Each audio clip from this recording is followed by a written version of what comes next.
عرفان رمضان عرفان رمضان. پروردگار رحمت فرمائے تمام ہی روزہ داروں پر، ان کے گھر والوں پر، اور یہ سلسلہ یوں ہی جاری و ساری رہے. جو افادیت ہے وہ ہمیں ملتی رہے روزے سے.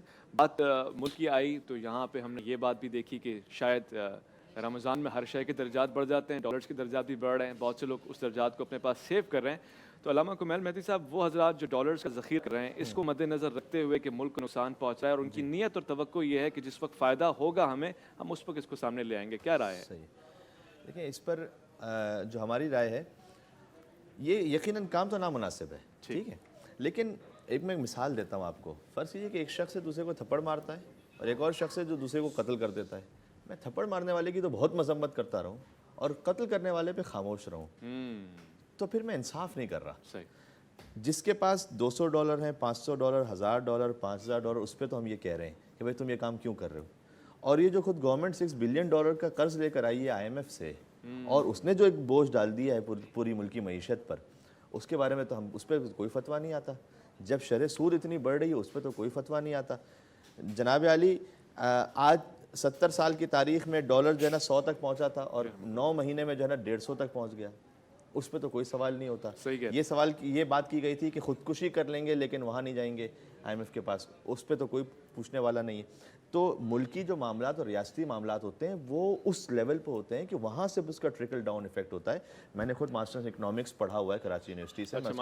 جی بالکل، میں نے کراچی یونیورسٹی سے پڑھا ہے ماسٹرز اکنامکس. آپ گزشتہ 100 سال کی کسی بھی ملک کی تاریخ دیکھ لیں، کسی کی اکانومی اس طرح سے ٹھیک نہیں ہوتی. ہم باتیں تو بڑی اچھی ہو جائیں گی اس پر، ایک دوسرے کو ہم داد بھی دے دیں گے اور گزر جائیں گے ماشاءاللہ اچھا کہہ کر، لیکن جو اصل سٹیپس ہیں وہ اٹھانے کی جو ضرورت ہے. مثال کے طور پر یہ کہ پیٹرول کہاں پر پہنچ گیا، مثال کے طور پر یہ کہ ڈالر کس طرح سے پہنچ گیا. تو ایک غریب آدمی واقعا متاثر ہو رہا ہے. جب تک آپ نے اس کا مداوع نہیں کیا، اس پر آپ ٹیکس بڑھاتے جائیں گے، امیروں کو جو ہے نا ٹیکس ایمنسٹی اسکیم دیتے چلے جائیں گے، اس کے بارے میں پہلے خود یہ کہا گیا تھا کہ جناب ہم کبھی بھی نہیں دیں گے، اس لیے تو آپ اپنا بلیک منی جو ہے نا وائٹ کرتے ہیں، چوروں کو تحفظ کرتے ہیں. تو وہ جو سارے بیانات تھے، اب جب خود گورنمنٹ میں، اور پھر والا جو ایک کیس تھا، چونکہ یہ بات ہو رہی ہے تو میں مثال کے طور پر ایک فرشتہ ایک لڑکی کو یہ بہت ضروری ہے اس کا ذکر ہونا چاہیے. اس پہ بھی میں ایک وزیر، آج کل جو ایک وزیر ہیں وہ پہلے پارلیمنٹ میں کہا کرتے تھے کہ اگر کسی مقتول کا قاتل نہ ملے تو اس کا قاتل حکمران وقت ہوتا ہے. جی. تو اب تو آپ خود حکمران وقت ہیں، تو اب کیا خیال ہے اس کے بارے میں؟ کیا وہ فقط بیان کی حد تک تھا، یعنی کہ کسی حد تک آپ آگے بڑھیں گے، کوشش کریں گے؟ جب زینب مرڈر کیس ہوا تھا تو آپ بہت اچھی طرح سے بیان دیتے تھے، بہت اس میں بھرپور طریقے سے احتجاج کیا تھا جو کرنا چاہیے تھا. تو آج کیوں سب کی زبانیں خاموش ہیں؟ اس کا مطلب یہ ہے کہ ہم اس لاشوں کے معاملے پر بھی یا معیشت کے معاملے پر بھی ملکی اور انسانی سطح پر سوچنے کے بجائے اپنی ذات کی سطح پر سوچتے ہیں، سیاسی پارٹیوں کی سطح پر سوچتے ہیں، اپنے معاملات کی سطح پہ سوچتے ہیں. اس سے زیادہ ہماری سوچ آگے نہیں جاتی. نعرے بھی جو اچھے لگاتے ہیں وہ فقط اس خاطر کہ اس نعرے کا مجھے فائدہ ہو رہا ہے نہیں ہو رہا، اس کے بعد یہ نہیں دیکھتے کہ انسانیت کہاں پر ہے، ملک کی وقار کہاں پر ہے. تو یہ جہاں خیر اب معیشت سے بات یہاں پر مکس ہو گئی، میں کہنا چاہتا ہوں کہ کچھ معاملات یہ بھی سامنے آئے کہ بھائی فلاں، فرض کیجئے کہ اس کا جو باپ تھا وہ کسی اور کنٹری کا تھا، یہ جو فرشتہ، ٹھیک ہے، میں کہتا ہوں کچھ بھی ہو اس کو آپ پکڑیں، سزا دیں. اگر غیر قانونی اس نے کام کیا ہے ملک کی قانون کے مطابق اسے پوری طرح سے گرفت رکھیں. لیکن میں کہتا ہوں دشمن کی بیٹی بھی ہو، کیا ہمارے گھر میں بیٹیاں نہیں ہیں کہ ہم اس طرح کی بات کر کے ہم بلیم دا وکٹم جو ہے نا ہم کارڈ فارم کھیلنا شروع کر دیتے ہیں کہ جو وکٹم ہے اسی کو گھما پھرا کے کہیں پر بلیم کرنا شروع کر دو. میرے بھائی وہ دشمن کی بھی بیٹی ہو، قابل احترام ہے، اس کے ساتھ یہ سلوک نہیں ہو سکتا کہ اسے اس طرح سے اغوا کیا جائے اور اس کے بعد اس طرح سے اس کے زیادتی کر کے قتل، بربریت کے ساتھ اس کا قتل کر دیا. میں نے تو تھوڑے دنوں پہلے سوشل میڈیا پہ 2 دن پہلے ایک لڑکے کی بھی خبر سنی ہے، کچھ 8-10 سال کا کوئی لڑکا ہے، اسے بھی کوئی اغوا کر کے اسے بھی زیادتی کا نشانہ بنا کے قتل کر دیا گیا. ہم کس معاشرے میں رہ رہے ہیں؟ یہ حیوانی معاشرہ ہے کیا؟ قرآن کریم میں جو سورہ اعراف میں کہا ہے کہ وَلَقَدْ ذَرَأْنَا لِكَثِيرًا مِنَ الْجِنِّ وَالْإِنسِ، ہم بھر دیں گے کثیر جنوں انسانوں کو جہنم سے، لَهُمْ قُلُوبٌ لَا يَفْقَهُونَ بِهَا، جن کے دل ہیں لیکن سوچتے نہیں ہیں، آنکھیں ہیں دیکھتے نہیں ہیں، کان ہیں سنتے نہیں ہیں. پھر کہا اولئک کالانعام، یہ جانوروں کی طرح ہیں، بل ہم اضل، جانور سے بھی بدتر ہیں. اس لیے کہ اللہ نے جانور کو صرف خواہش دی ہے، اس کو حلال حرام کی تمیز نہیں دی. ہمیں خواہش کے ساتھ عقل دی تھی، جس عقل کو غالب آنا تھا اس خواہش پر کہ جو ہم نہیں کر پائے. جگہ شر دباب بھی کہہ دیا. جی بالکل، اتنے ہم گر پڑے. اور اگر آپ کے پاس وقت ہے تو آخری جملہ میں چند آیات کی روشنی میں یوں بھی کہہ دوں کہ یہ جو خاص طور پر کیس ہے اس لڑکی کے لیے، میرا دل اتنا خون کے آنسو رویا. سورہ تکویر میں آپ نے آیت یقیناً سنی ہمارے تقریباً ناظرین نے کہ بِأَيِّ ذَنبٍ وَإِذَا الْمَوْءُودَةُ سُئِلَتْ بِأَيِّ ذَنبٍ قُتِلَتْ. کہ اس لڑکی کو, اس بیٹی کو کہ جس زندہ دفن کیا گیا تھا, ظلم کے ساتھ مارا گیا تھا, اس کے بارے میں سوال ہوگا کہ اسے کس جرم کی وجہ سے مارا گیا. یہ آیت تو ہے, لیکن جس پس منظر میں آیت ہے نا وہ اسے اور بھی زیادہ یعنی ہیبتناک بنا دیتا ہے. وہ کیا ہے؟ اللہ قیامت کے منظر کو پیش کر رہا ہے. اذا الشمس كورت واذا النجوم انكدرت واذا الجبال سيرت واذا العشار عطلت واذا الوحوش حشرت واذا النفوس واذا البحار سجرت واذا النفوس زوجت.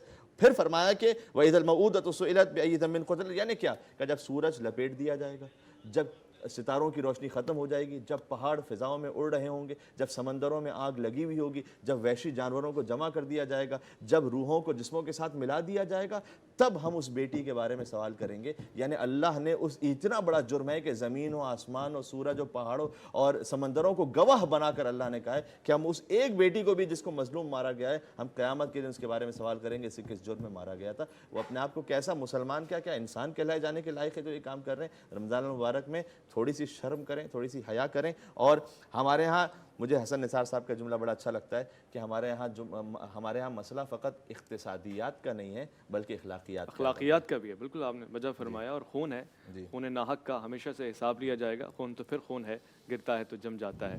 یہاں پہ ہم اگر کچھ نہیں کر سکتے تو کم سے کم ان کے والدین یا ان کے عزیز و اقارب کے لیے دعا کر سکتے ہیں, پروردگار ان کے دلوں میں ٹھنڈک دے. یقیناً جس کے گھر سے جاتا ہے اس کو احساس بھی ہوتا ہے. بحیثیت پاکستانی اور بحیثیت شہری بڑی ذمہ داریاں ہماری ہیں. ہم ہر انداز سے آپ کے سامنے پیش کر رہے ہیں. علماء کرام آپ کے سامنے آ کے کتنی زبردست گفتگو کرتے ہیں. کبھی کبھار مہمان آتے ہیں, پارٹیسپیٹ کرتے ہیں. وہ چھوٹے بچے بھی آپ کے سامنے داستان سناتے ہیں. وہ بھی بعض اوقات آپ کو ایک بڑا میسیج دے جاتے ہیں, وہ ممکن ہو پائے تو. شاہ صاحب میں آپ سے ویو لینا چاہتا ہوں اس حوالے سے. کوئی اب دل کبھی کبھار کچھ باتیں سن کے ایسا ہو جاتا ہے کہ آپ کے پاس جسارت ہی نہیں رہتی کوئی بات کرنے کی. چھوٹی بیٹیاں, یہ بچے, یہ انسانی معاشرہ ہمارا کس طرف جا رہا ہے؟ کیسے, کون سی دوا ڈالیں کہ سب جاگ اٹھیں؟ دیکھیں اس وقت جو صورتحال ہے وہ نفسا نفسی کا عالم ہے. خود ہم جب باتیں سنتے ہیں اور دیکھتے ہیں صورتحال تو حیران رہ جاتے ہیں کہ یہ لوگوں کو کیا ہوا ہے کہ اچانک تبدیلی آ گئی ہے. اصل تبدیلی ایک آتی ہے وہ غیر مرئی طور پہ ہوتی ہے. جی. حکمران جو ہوتے ہیں وہ ایک عربی کا محاورہ ہے کہ الناس علی دین ملوکہم, لوگ بادشاہوں کے طور طریقے اختیار کرتے ہیں. تو جب کوئی ظالم بادشاہ حکمران بنتا ہے یا بد کردار بادشاہ حکمران بنتا ہے تو وہ اس کے اثرات جو ہیں وہ عوام کے اوپر بھی پڑتے ہیں. تو یہ جو بادشاہوں کی تبدیلیاں ہوتی رہتی ہیں, حکمران آتے رہتے ہیں, تو اس کے اثرات جو ہیں وہ عوام پر پڑتے ہیں. ان کی برائیاں حکمرانوں کی لوگ اختیار کرتے ہیں. اچھا, لوگوں کا دستور یا ہمیشہ یہی چلا آ رہا ہے کہ جو معاشرے میں دنیاوی طور پہ بلند و بالا لوگ ہوتے ہیں ان کے طور و طریقہ کو اختیار کرتے ہیں. جیسے انگریز یہاں پر آیا تو لوگوں نے انگریزوں کے طور و طریقے کو اختیار کیا, اور اب جو لوگ آ رہے ہیں تو ان کے طور و طریقے جو ہیں وہ لوگ اختیار کر رہے ہیں. اور اچانک ہم لوگوں میں یہ دیکھ رہے ہیں کہ بھائی بھائی کا دشمن ہے, وہ اس سے مال چھین رہا ہے, وہ اس سے مال چھین رہا ہے. بہنیں اور بھائی آپس میں ایک خاص رشتہ ہے محبت کا, تو ان کی محبتیں جو ہیں وہ منقطع ہو چکی ہیں, ایک دوسرے سے دور ہو چکے ہیں. سارے کے سارے جو ہے نا وہ دنیا کے پیچھے بھاگے جا رہے ہیں. تو یہ ہمارے حکمرانوں کے برے اثرات ہیں. لیکن اس کا حل یہی ہے کہ ماں باپ اپنے ہوش و حواس یکجا کریں اور اپنی اولاد کی بہت اچھی تربیت کریں. اپنے بچوں کو بٹھا کے, بیٹیوں کو بیٹوں کو بٹھا کے, تو حضور اکرم صلی اللہ علیہ وبارک وسلم جس طریقے سے تربیت فرماتے تھے تو ان بچوں کی آپ تربیت کریں گے تو وہ تربیت ان پر اثر انداز ہوگی. پھر جب وہ گھروں سے نکل کے اسکول میں آئیں گے, اسکول سے نکل کے وہ حکومت میں جائیں گے, اور پھر وہ ایوان وزیر اعظم اور ایوان صدر میں جب بیٹھیں گے تو پھر وہ تبدیلی آئے گی. تو اس طریقے سے لوگوں کو اس بات کی طرف توجہ دینی چاہیے, اپنی اولاد کی اچھی سے اچھی تربیت کرنی چاہیے. اور حضور اکرم صلی اللہ علیہ وبارک وسلم اور آپ کے صحابہ کرام کا پیغام جو ہے بھرپور طریقے سے ان بچوں کے دل و دماغ میں ڈالنا نہیں, اتارنا چاہیے. عرفان رمضان, عرفان رمضان.